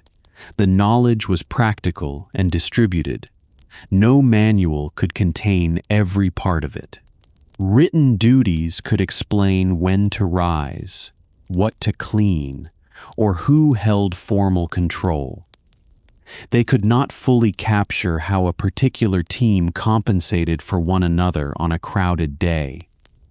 This makes the kitchen a helpful case for understanding service throughout the mansion. Wealth purchased specialized systems in order to produce ease. The more refined the result, the more knowledge could disappear inside its routine. Upheaval revealed that knowledge, by forcing the household to replace, redistribute, or reduce what had seemed automatic. The first loss was not luxury as an abstract idea. It was sequence. Menus became harder to plan, supplies harder to judge, tasks harder to assign, and handoffs harder to time. From that broken sequence came narrower choices and heavier work. The kitchen did not need to collapse for its workers to possess leverage. It only needed to become more costly, less capable, or less predictable when their knowledge disappeared. The surviving records support that quieter form of need with unusual consistency. The central contradiction can now be stated without turning it into a slogan. Gilded Age wealth expanded what a mansion kitchen could do. It also increased the household's need for people who knew how to do it. Money supplied the building, range, refrigeration, dumbwaiters, ingredients, silver, china, and wages. Each investment increased capacity. A larger range allowed more work. Specialized rooms separated tasks. Mechanical lifts accelerated movement. Additional servants divided duty. Capacity alone did not produce timing. Tools waited for decisions. Ingredients waited for prep. Staff waited for assignments and facts. The final meal appeared only when knowledge arranged these resources across time. This explains why money and knowledge were complements rather than substitutes. More spending could strengthen the kitchen if skilled workers directed it. Spending without local judgment could add ingredients, machines, and hands while leaving the operating problem unresolved. The wage figures make this visible from the employer's side. Hyde Park paid chefs $100 to $180 per month, well above the listed wages for housemaids and footmen. Salmon's Boston sample also placed cooks at the top of the female domestic specialties she compared, averaging $4.45 per week across 574 returns. The figures came from different settings and should not be merged into one national wage table. Together they support a limited conclusion. Employers repeatedly attached a premium to culinary skill. That premium is evidence of demand and the difficulty of hiring a new cook, not proof that cooks enjoyed unrestricted power. The strongest objection remains important. Housekeepers managed major duties. Butlers controlled service and staff close to the family and guests. Owners held property, wages, and the final control to hire or dismiss. No record establishes that cooks were universally the most powerful servants in every elite household. Butlers, the claim does not need that ranking. A person can possess leverage over one necessary system without dominating the institution. The chef's leverage became strongest when a meal required decisions that other managers could not make as reliably or quickly. The butler might understand formal service better. The housekeeper might understand stores, rooms, or domestic system beyond the kitchen. The owner might know the desired standard. The chef held a concentrated knowledge of culinary feasibility. During planning and prep, that knowledge narrowed what everyone else could sensibly demand. Control, therefore, shifted with the question: who chose the social occasion? The owner. Who managed the dining room show? The butler's team. Who determined whether the proposed food could be produced through the available kitchen? The chef and cooks. These answers overlapped. A formal dinner was negotiated through the overlap, rather than commanded into presence by one person. The mansion's hierarchy established who could decide. The operating system established which decisions required facts from below. The same pattern explains the morning menu. Mrs. Vanderbilt's approval mattered because she represented the household's taste and control. The chef's proposal mattered because it arrived already shaped by culinary terms. The paper moved upward, while specialized knowledge had moved into it from below. Replacing a cook reversed that movement. An employer could hire a new cook from a broad market, including workers recruited across countries. The new hire brought general know-how into the house. Local knowledge then had to be built through contact with the menu, range, suppliers, assistants, and employer. Wealth shortened some parts of this process. Better wages attracted applicants. Work agencies, advertisements, and letters could aid the search. Extra staff could protect steady service. Purchased food or temporary help could bridge a gap. These resources mattered greatly. None abolished sequence. A candidate had to be found before being hired. Terms had to be agreed before work began. Skill had to be tested before trust became routine. Household tastes had to be learned through practice. Time remained inside every solution. The stages also carried different uncertainties. A good reference letter established that someone had satisfied another employer. It could not establish how the person would respond to a different range, staff, or menu. An interview could clarify duties. It could not reveal every pressure of a crowded service day. A trial period generated knowledge by placing the new setup under real demands. During that period, the household was purchasing both labor and facts. Each meal showed what the new cook understood, where instructions were unclear, and which routines needed change. The worker was conducting the same evaluation of the household. Steady service depended on both sides deciding that the bargain should continue. This mutual testing explains why a vacancy could be costly, even when the wage budget was generous. The main expense was not necessarily the advertisement or first payment. It was the period during which the house possessed less certainty about a function repeated several times every day. Certainty had practical value because entertaining was often scheduled in advance. A household planning guests needed confidence that the kitchen could meet a larger demand. A recently changed team might encourage caution. Social ambition could therefore be limited temporarily by the state of work below stairs. That is why departure could alter the bargain even when another worker was available. The household was comparing a known system with a transitional one. It could accept the changeover, improve terms for the current cook, reduce its demands, or search again. The cook's leverage lay in making those costs relevant to the decision. The worker also faced costs. Leaving a live-in position could mean losing wages and housing together. A new post carried uncertainty. Letters shaped future prospects.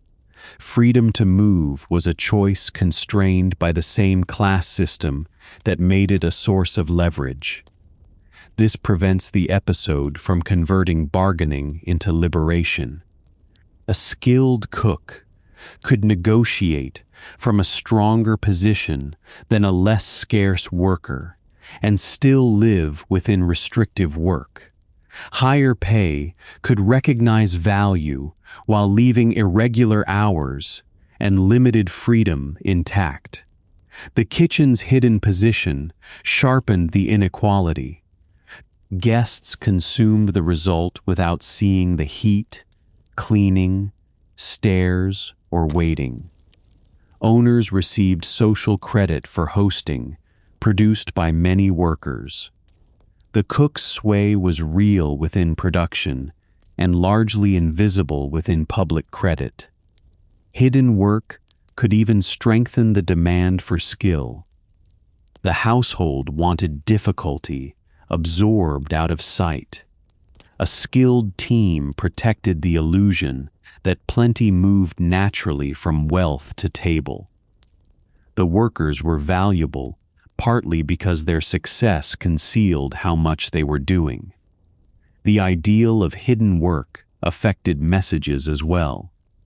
Problems had to be resolved within service channels rather than announced to guests. A missing item, late prep, or staffing strain required an internal response. The kitchen and pantry had to exchange accurate facts while preserving calm in the formal rooms. This placed a premium on judgment under pressure. The best response was not always the most elaborate one. A skilled manager might protect the meal by narrowing a choice early, shifting labor, or refusing an unrealistic addition. Operational leverage included the ability to define what was possible before the household committed itself. An employer could override that advice. Formal power remained. If the demand proved impossible or wasteful, however, the owner's order could not alter the physical result. Ingredients still required time. Heat still had limits, and workers still had finite capacity. Material terms placed a boundary around command. The kitchen made that boundary unusually visible because the product was perishable and scheduled. A room could be cleaned later. Clothing could sometimes wait. A course intended for dinner had a shorter window. Time gave culinary judgment immediate force. Failure terms expose this hidden work. A missing specialist does not make the mansion vanish. It forces choices that were previously unnecessary. The menu simplifies. Work shifts. Service becomes less predictable.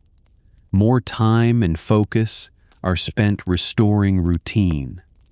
Those changes identify where knowledge had been stored. If the household must alter its behavior after a worker leaves, the worker was carrying something the property itself did not contain. It may have been craft, memory, links, or timing. Often it was all four. The menu book, payroll, room plan, duty schedule, and labor study approach this conclusion from different directions. The menu shows output. The payroll shows value. The room plan shows movement. The schedule shows recurring duties. The labor study shows why workers might refuse the bargain despite its wage. No single source proves the whole claim.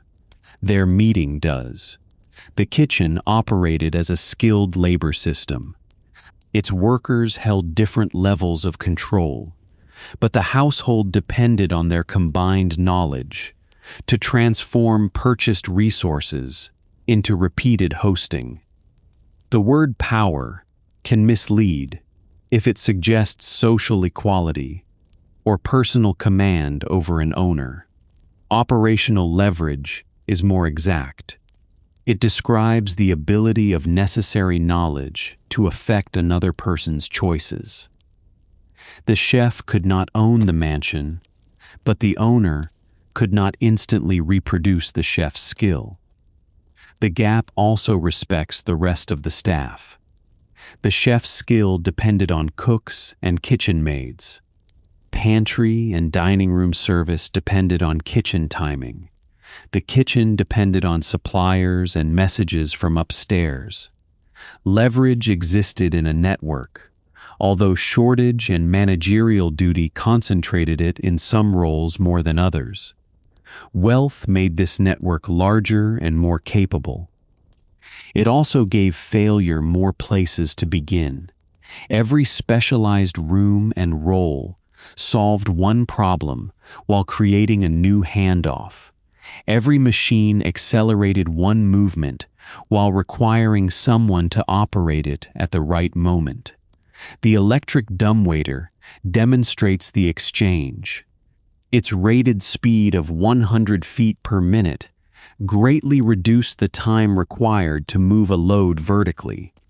That benefit made it easier to connect distant service levels. It also meant that loading, receiving, and course being ready had to be synchronized with a machine capable of moving faster than a person carrying the same weight. The French range created a similar link. It expanded controlled heat and made demanding menus possible. Its scale concentrated work around a powerful source of temperature. The workers gained room while accepting the physical pressure and operational knowledge required to use it. Technology did not displace servants from the system. It changed the tasks around them. Fewer steps in one route could coexist with more complicated timing.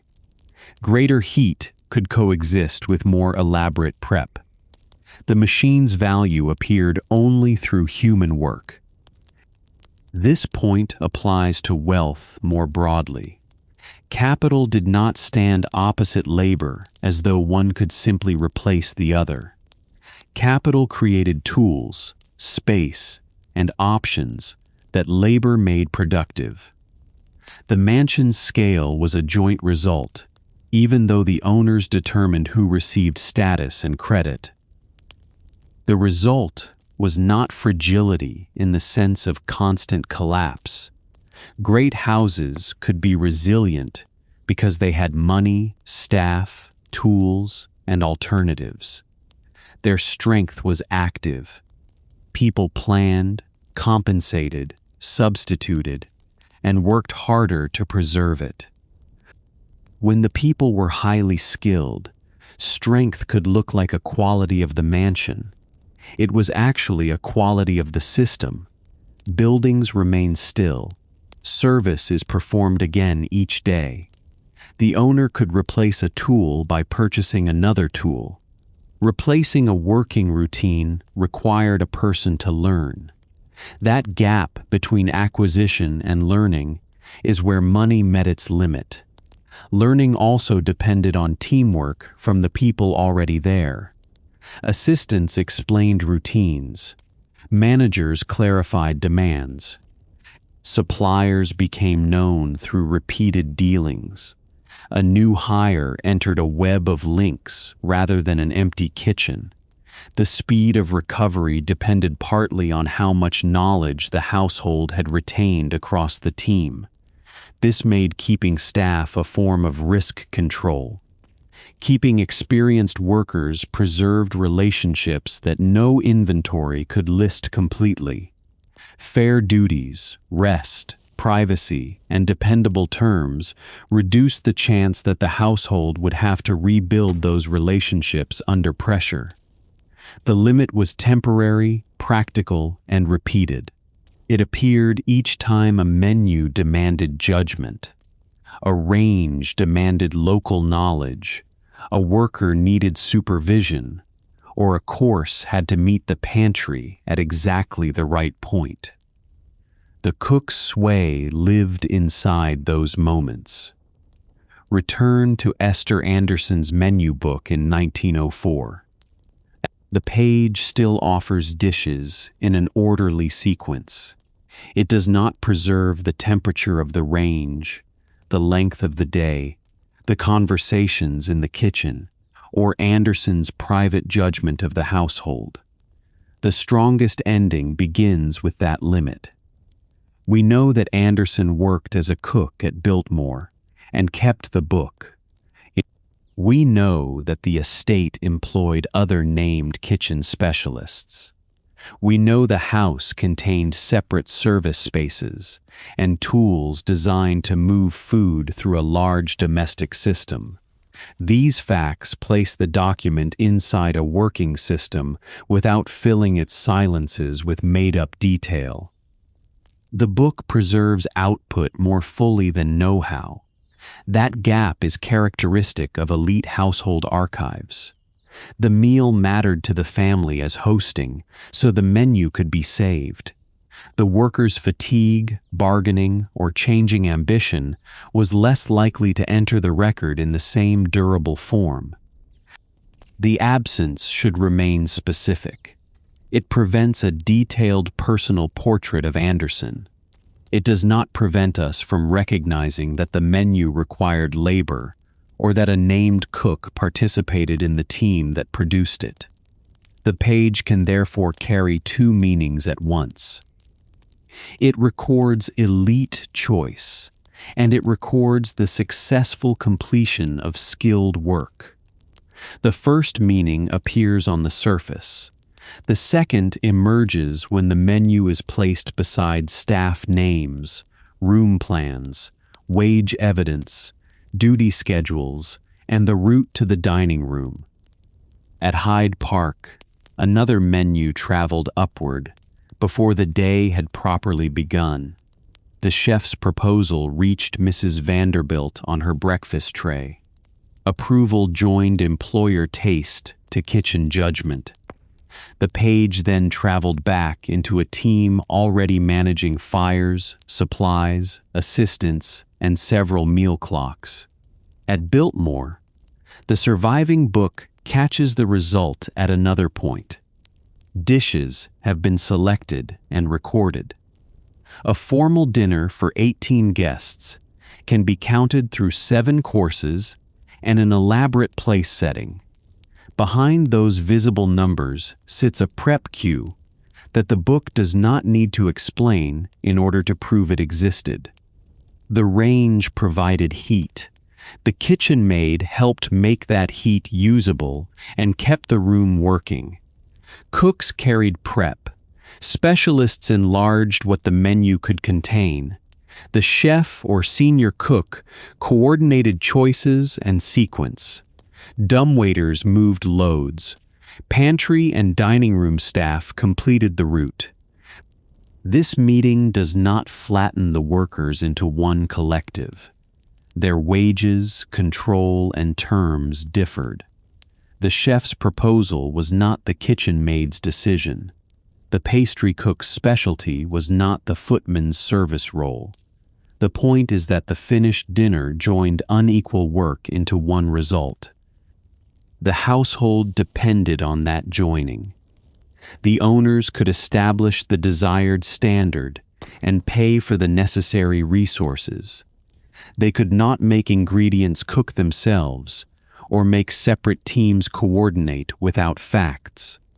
Wealth became a hosted meal only through repeated work. Repeated tasks created routine. Routine stored knowledge in people. The cook learned the employer's tastes. The team learned the sequence. Suppliers became familiar. Tools became predictable. Service teams learned when and how to receive the kitchen's output. Once embedded, this knowledge was easy to overlook. The system seemed to belong to the house because it occurred inside the house every day. Yet a change in staff revealed where the routine actually lived. The household could purchase another hire, but it could not purchase the lost routine on the same day. Until the new routine settled, every meal demanded decisions that had once been automatic. The house could adapt through money, extra labor, reduced menus, or time. The household could adapt because wealth offered options. It had to adapt because property alone did not preserve operational memory. This is the cook's power in its defensible form. It offered neither social equality nor command over the owner. It was the power of necessary judgment inside a recurring system. The household had to account for it when planning, paying, retaining, or replacing kitchen staff. The wage premium measured part of that judgment. Hyde Park's monthly range for chefs stood far above the listed wages for housemaids and footmen. Salmon's Boston returns placed cooks at the top of the female domestic specialties she compared.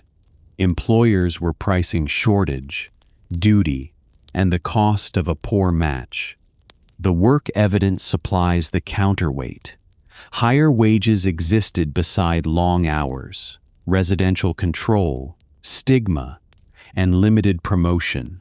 Skill improved a worker's bargaining position without dissolving the hierarchy that defined domestic service. The option to leave made the bargain active. A cook could seek another post, while the household could search for another cook. Both choices carried costs.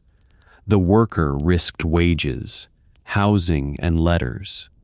The employer risked steady service and the time required for a new hire to gain local knowledge. No universal winner can be named. Some households could replace workers more easily than others.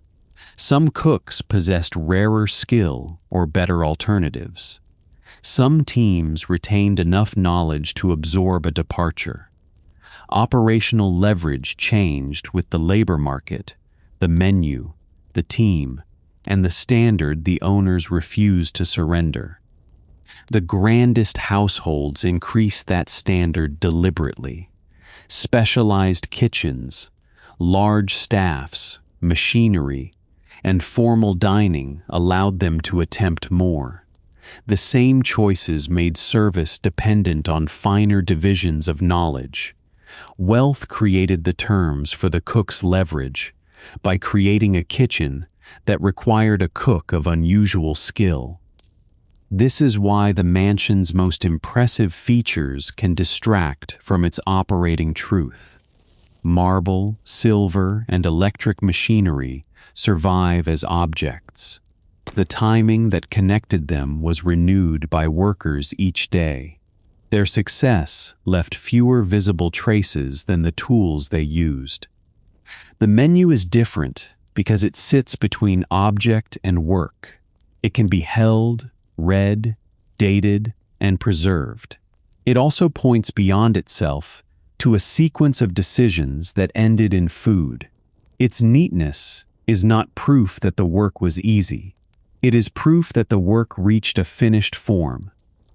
Anderson's book cannot tell us whether she approved of every working term, hoped to remain, or planned to leave. It cannot identify whose hands completed each prep job. It should not be asked to become a diary. What it can do is restore a kitchen worker to the history of the meal. The dishes no longer appear as expressions of Vanderbilt taste alone.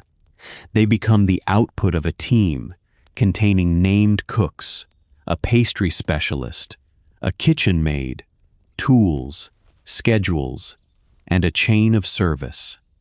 The Hyde Park breakfast tray adds the point of decision. The Biltmore menu book adds the preserved result. Salmon's study adds the labor market. The wage schedule adds the household's valuation. The rooms and dumbwaiters add the path. Together they make the same need visible at different stages. The need was renewed because food is temporary.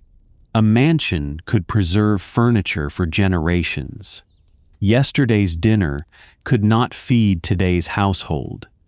Culinary success had to be produced again from new ingredients under a new set of daily conditions. That daily cycle gave kitchen knowledge its force. The employer could postpone a purchase or close an unused room. Meals returned at fixed intervals. Staff and family had to be fed whether or not the team was comfortable, complete, or settled. The kitchen worker's leverage was therefore tied to the next deadline. It did not need to become a public confrontation.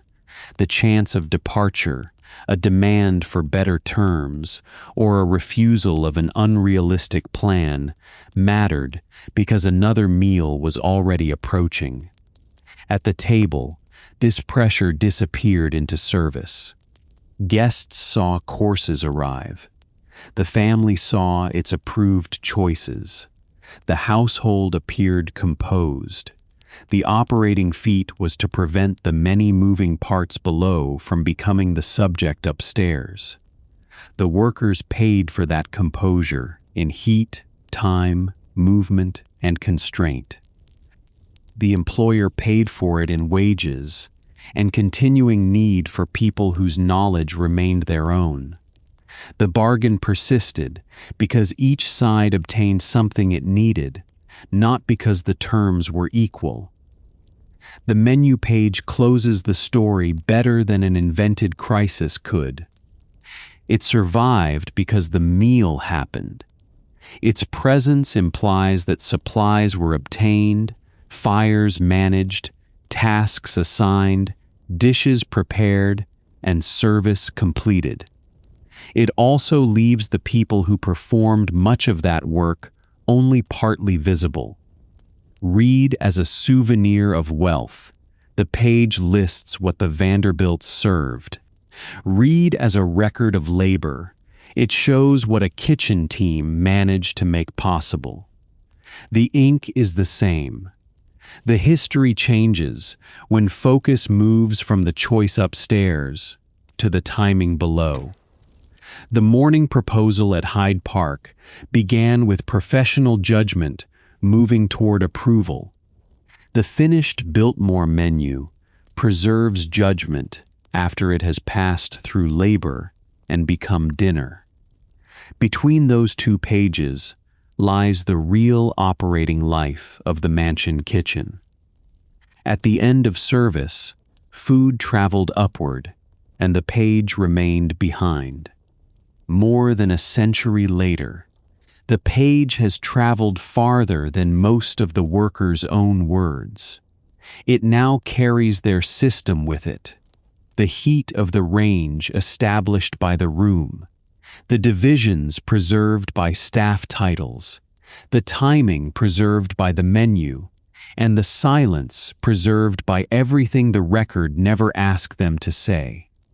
The final course belonged to the dining room for a moment. The menu belonged to the archive.